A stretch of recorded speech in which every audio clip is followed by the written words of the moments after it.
بہنوں کے لیے، ساری ماؤں کے لیے، سارے اپنے بزرگوں کے لیے، بچوں کے لیے اور بچیوں کے لیے، سب کے لیے میرے آقا نے ایک اعلان کیا، فرمایا من سلک طریقا یلتمس فیہ علما سلک اللہ لہ بہ طریقا من طرق الجنہ، کہ اللہ کے نبی صلی اللہ علیہ وسلم ایک دن بیٹھے ہوئے تھے، آپ نے فرمایا من سلک طریقا، کہ جو آدمی راستے پر چلے گا علم دین حاصل کرنے کے لیے، اللہ کے نبی صلی اللہ علیہ وسلم کی بات کو سننے کے لیے جو سفر کر کے آئے گا، جو سفر کر کے چلے گا، اللہ کے نبی نے فرمایا سہل اللہ بہ، اللہ تعالیٰ اس کے لیے اس سفر کی وجہ سے جنت کے راستوں میں سے جنت کے راستے آسان کر دے گا۔ تو میرے بھائیوں، آپ کے لیے بھی یہ بشارت ہے، اللہ آپ کے لیے، ہمارے لیے جنت کے راستوں کو آسان کر دے۔ میرے بھائیوں، میں نے آپ حضرات کے سامنے قرآن کریم کی آیت پڑھی ہے اور ایک رسول پاک صلی اللہ علیہ وسلم کی حدیث پڑھی، اس کے مطابق کچھ مختصراً بتاؤں گا، لیکن اس سے پہلے ایک اور ضروری بات ہے میرے دل میں، اس کو کہنا ضروری سمجھتا ہوں۔ کیا ہے وہ بات میرے بھائیوں؟ وہ بات یہ ہے کہ جس مجلس میں آقا نامدار صلی اللہ علیہ وسلم کی سیرت کا تذکرہ نہ کیا جائے، وہ مجلس، وہ جلسہ، وہ پروگرام کامل و مکمل نہیں ہوتا۔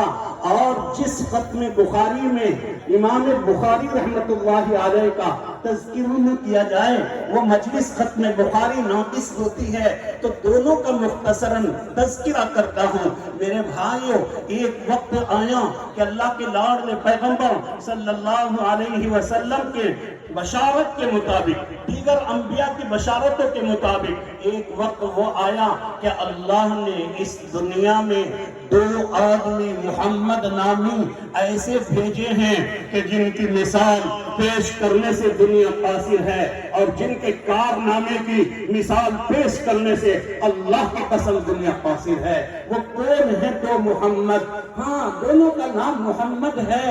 ہاں، کون ہے وہ دو محمد؟ فرمایا ایک محمد بن عبداللہ بن عبد المطلب بن ہاشم امام الرسل صلی اللہ علیہ وسلم ہے، اور دوسرے محمد بن اسماعیل البخاری رحمت اللہ علیہ ہیں۔ محمد عربی مکی مدنی صلی اللہ علیہ وسلم نے وہ کام انجام دیا ہے جس کی دنیا مثال پیش نہیں کر سکتی ہے۔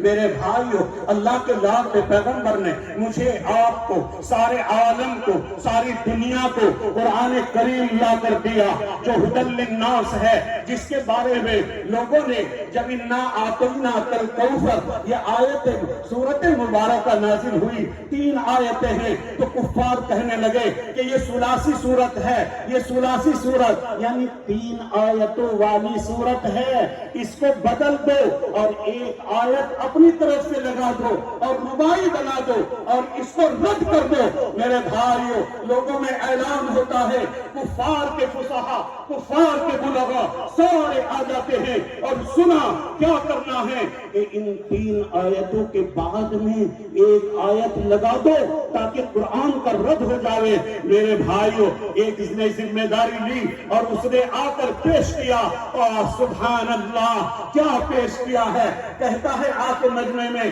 انا اعطیناک الکوثر فصل لربک وانحر ان شانئک هو الابتر ما هذا قول البشر۔ سبحان اللہ، کیا کہا؟ ما ھذا قول البشر، کہ انسان کا کلام نہیں ہو سکتا ہے، اس کا جواب نہیں لایا جا سکتا ہے۔